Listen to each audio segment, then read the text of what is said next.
Magandang umaga. Nandito nga pala tayo para ipakita ang EWD o Early Warning Device. Ang paggamit ng Early Warning Device kung sakaling maplatan ka sa daan. Yan. Tabi ang sasakyan. I-check kung naplatan. At kuhain ang mga gamit na kailangan upang mapalitan ng gulong ng ating sasakyan. Yan. Gamit ang mga Early Warning Device.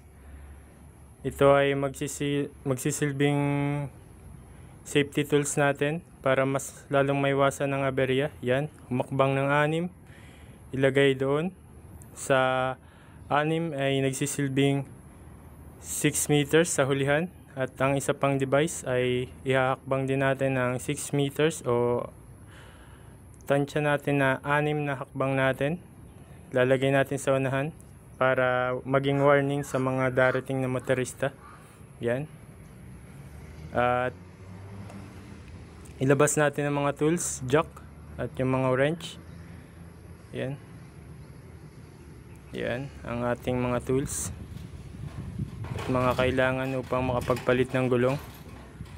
Ito ay simpleng demonstration lamang. Yan, gamit ang jack ay ilalagay natin doon sa ilalim ng sasakyan para maangat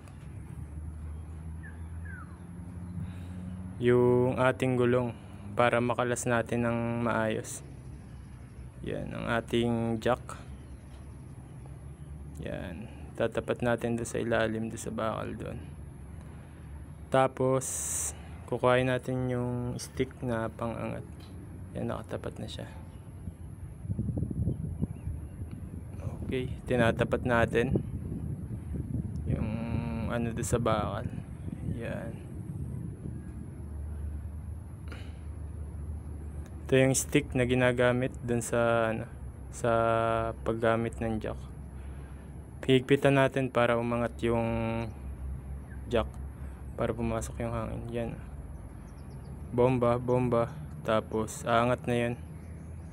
Tapos pasisingawin ulit natin kung sakaling ibababa na natin yung sasakyan. Tapos ito naman yung ginagamit natin pangkalas ng tornilyo. Yan, yung mga screw. Yan, doon sa sasakyan.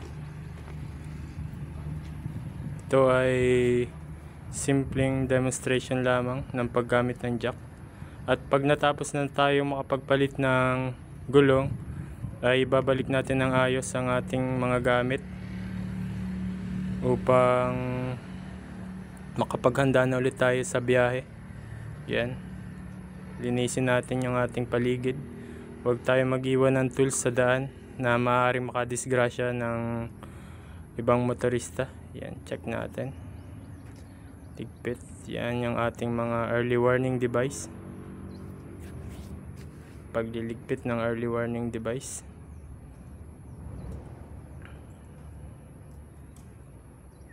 Para sa ikaliligtas din ng ibang motorista.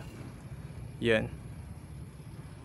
Ligpit natin ang ating mga ginamit para walang sagabal sa daan. Yun lamang po. At goods na ang ating gulong. Yan.